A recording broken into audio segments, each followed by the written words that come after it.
সুপ্রিয় দর্শক, আসসালামু আলাইকুম ওয়া রাহমাতুল্লাহ।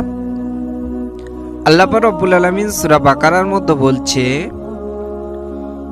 ইয়া আইয়ুহাল্লাযীনা আমানু, ইয়া হে আইয়ুহাল্লাযীনা, যারা আমার প্রতি আমানু ঈমান এনেছে,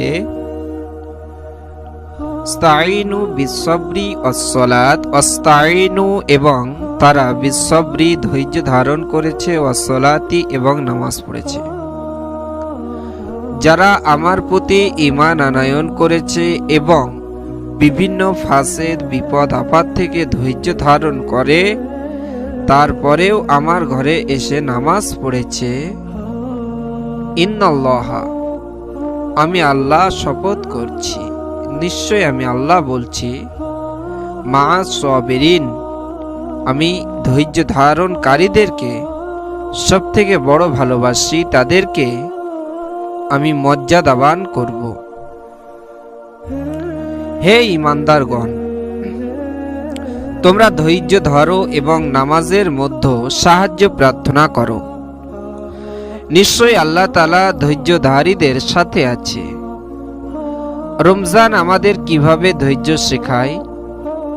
ক্ষুধার ধৈর্য, রোগ নিয়ন্ত্রণের ধৈর্য, জিহ্বা সংযমের ধৈর্য, কষ্ট দুঃখ দূর করে দেবে।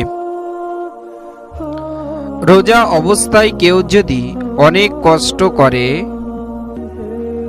আপনি বলবেন, আমি রোজাদার। এটাই ধৈর্যর প্রশিক্ষণ। ধৈর্যর পুরস্কার। ধৈর্যশীলদের সাথে আল্লাহ তাআলা আছেন, এটাই সবথেকে বড় সম্মান। যে ব্যক্তি রমজানে ধৈর্য শিখে নেয়, সে সারা বছর জীবনে উপকৃত হয়। আজ আপনি হয়তো ক্ষুধার কষ্টে আছেন, কিন্তু মনে রাখুন, জান্নাতের পথ ধৈর্যের মাধ্যমে। আল্লাহ আমাদের সকলকে ধৈর্যশীল করুক, আমিন। আসসালামু আলাইকুম ওয়া রাহমাতুল্লাহ। বন্ধুরা, ভিডিওটি সাবস্ক্রাইব করে দেবেন।